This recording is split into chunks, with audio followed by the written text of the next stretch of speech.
wabarakatuh. Halo kawan-kawan mahasiswa, kembali lagi dengan saya, Lingga Kurnia Ramadhani, selaku dosen Web Design CMS. Materi kali ini, kita akan membahas CMS e-commerce. Apa sih itu? Kemudian kita akan pelajari sedikit mengenai e-commerce. Jadi kalian tahu e-commerce itu apa? Kita langsung masuk ke pengertiannya. Segala aktivitas jual beli yang dilakukan melalui media elektronik seperti TV, telepon, kemudian website, aplikasi mobile, email, seperti itu adalah e-commerce. Kini, e-commerce lebih sering terjadi melalui internet. Contohnya Tokopedia, Lazada, sekarang lagi booming. Kita lanjut. Marketplace. Marketplace sendiri adalah salah satu model e-commerce di mana ia berfungsi sebagai perantara antara penjual dan pembeli. Contohnya apa? Shopee, Lazada, Tokopedia, itu adalah marketplace. Penjual yang berdagang di marketplace hanya perlu meladeni pembelian. Semua aktivitas lain seperti pengelolaan website sudah diurus oleh platform tersebut. Jadi, penjual hanya meladeni pembeli.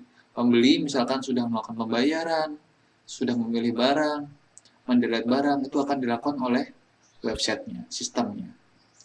Kita lanjut, golongan. Di sini ada 4 golongan. B2B, B2C, C2C, C2B. Itu apa sih? Yang pertama, B2B, business to business.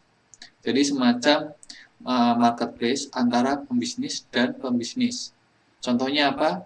Ada website Electronic City, kemudian Ralali, kemudian Embis. Emang ini nggak terlalu populer karena dia business to business. Yang kedua, business to customer. Ini pasti kalian tahu, ada Lazada, Blibli, dan Shopee. Dia langsung ke pebisnisnya melayani customer.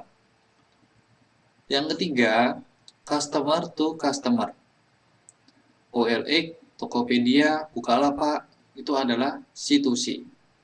Dia hanya menyediakan sebuah platform, pembeli dan penjual itu bermacam-macam. Jadi penjual itu bukan dari Tokopedia-nya, dia dari orang luar. Atau misalkan di Logika itu, Tokopedia seperti sebuah mall.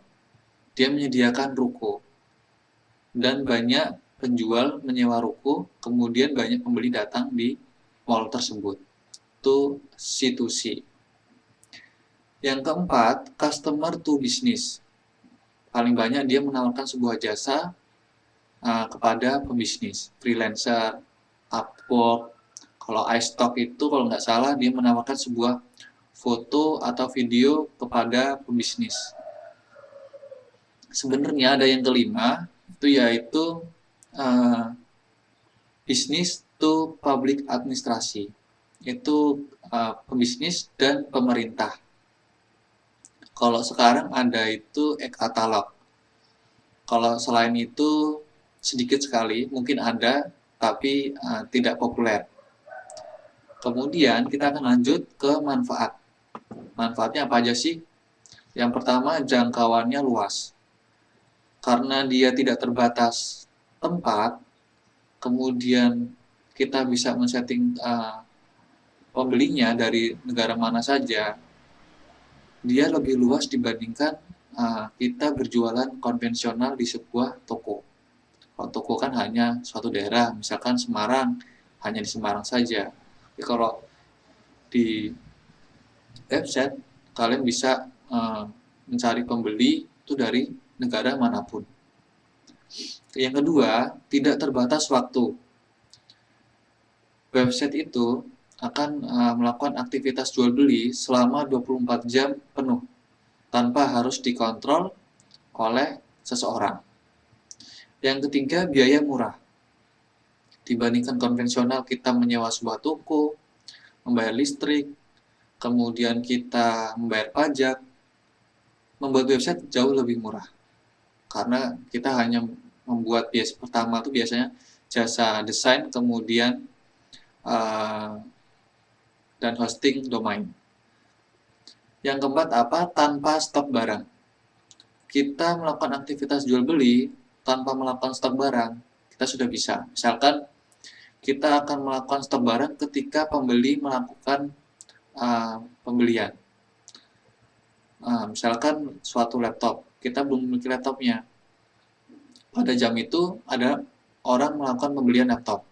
Kita langsung mencari stoknya melalui offline, konvensional, ataupun kita juga bisa membeli langsung di online. Seperti itu.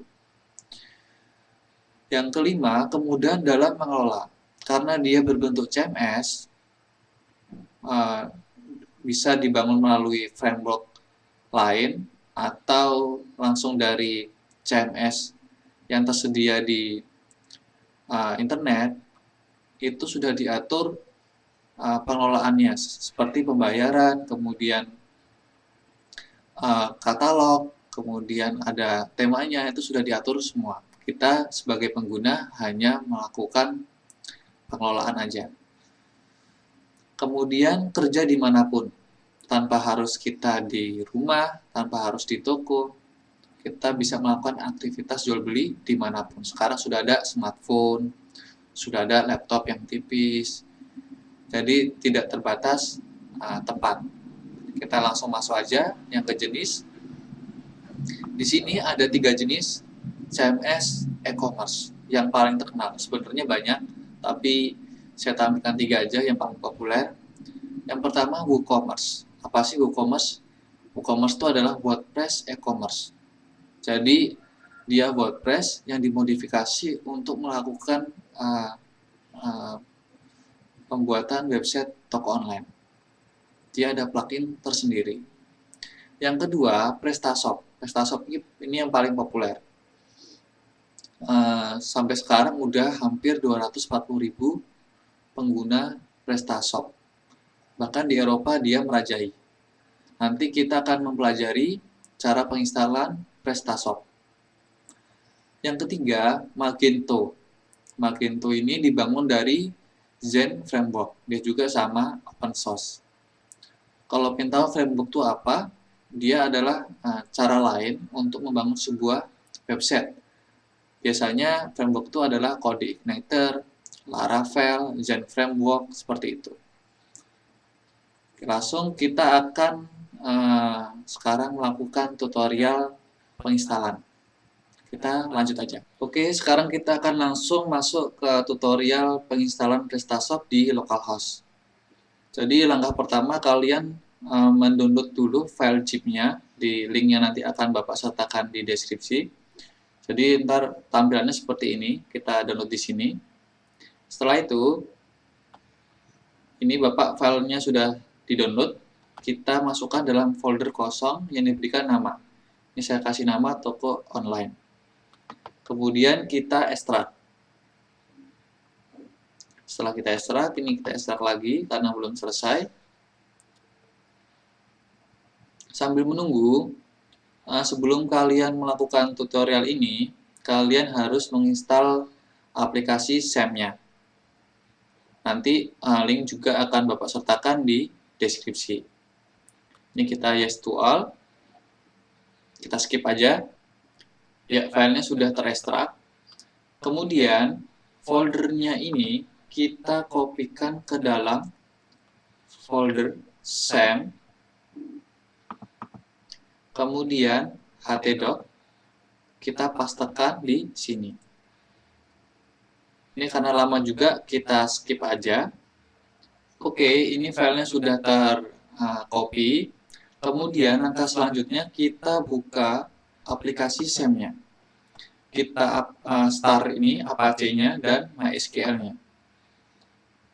Setelah itu, kita masuk ke browsernya. Kita ketikkan localhost, nama folder kita tadi. Karena saya buat toko online, kita masukkan toko online. Kita enter. Kita tunggu. Ya. Setelah ini, kita akan mengatur bahasanya terlebih dahulu. Di sini kita masukkan Indonesia. Kemudian kita klik berikutnya. Setelah itu, di sini kita klik setujui dan klik berikutnya. Di sini tertera ekstensi INTL tidak aktif. Jadi langkah kalian yang harus dilalui untuk memperbaiki ini adalah buka aplikasi SAM-nya. Kemudian di Apache ini kalian klik config. Setelah itu masuk ke php.ini. Nah, setelah di sini kita Ctrl F, kita ketik INTL. Kemudian kita find next. Jika sudah ketemu, langkah kalian adalah menghapus titik koma di depan tulisan extension. Kalian hapus, kemudian kita save. Kita close. Sebelum itu kita stop dulu karena belum terbaca. Kita start lagi. Kita refresh lagi. Oke, sudah terlihat di sini berhasil diverifikasi. Kemudian kita klik berikutnya. Kalau yang ini kita lewati saja. Ada seru ini. Di sini kita akan masukkan nama toko kita. Misalkan saya beri nama Toko Lingga. Toko Lingga. Kemudian untuk kegiatan, di sini kalian bisa pilih jenis jualan kalian yang akan dibuat. Misalkan pakaian dan aksesoris. Untuk negara, kalian buat Indonesia. Zona waktu, kita masukkan ke Singapura. Ini di sini ada pengaturan akun. Jadi kita buat akun kita untuk login nanti. Kita berikan nama, kemudian alamat email, kemudian password toko.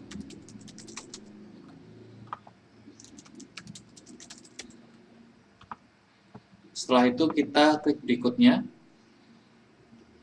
Di sini ada pengaturan alamat server database. Ini bisa kalian buat localhost atau nanti ikuti pengaturan yang otomatis terlihat di sini. Kemudian nama database kita buka dulu localhost phpMyAdmin.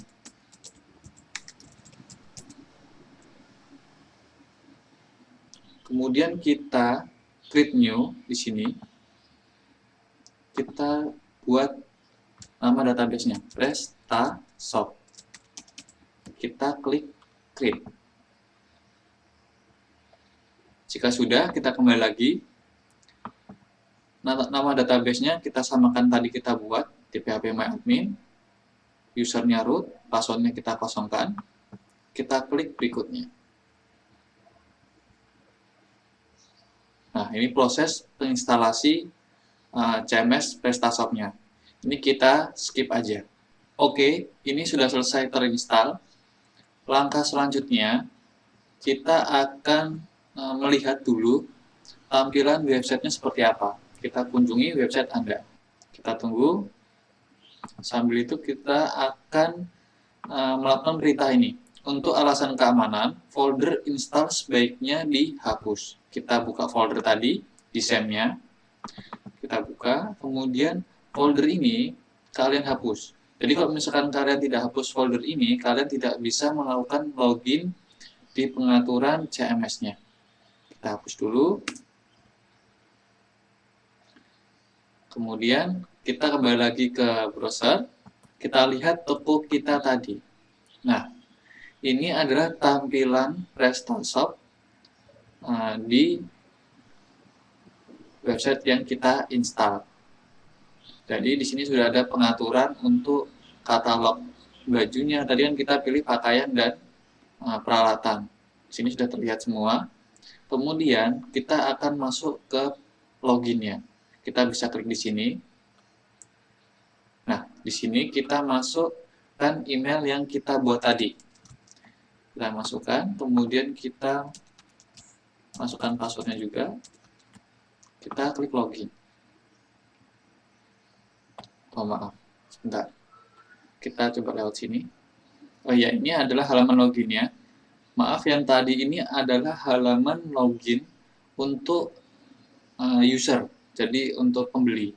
Jadi mereka sebelum melakukan pembelian, untuk keamanan, mereka harus melakukan pendaftaran terlebih dahulu. Sekarang kita masuk ke sistemnya aja.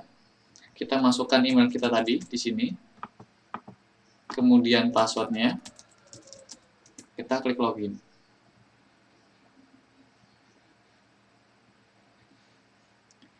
Ini adalah halaman CMS toko online PrestaShop. Ini di sini ada langkahnya. Kita diberikan tutorial. Kalian bisa klik mulai ataupun klik nanti. Ini adalah halamannya. Di sini ada dashboard, penjualan, katalog, pelanggan, layanan pelanggan, statistik, lengkap di sini. Kemudian nanti di sini ada untuk desain, kita bisa ganti temanya dan logonya. Kemudian di sini juga ada statistik penjualan. Ini nanti kita akan pelajari di pertemuan berikutnya. Jika ada pertanyaan, bisa tanyakan di web kuliah.ivet.ac.id ataupun di WA Group. Sekian, terima kasih. Assalamualaikum warahmatullahi wabarakatuh.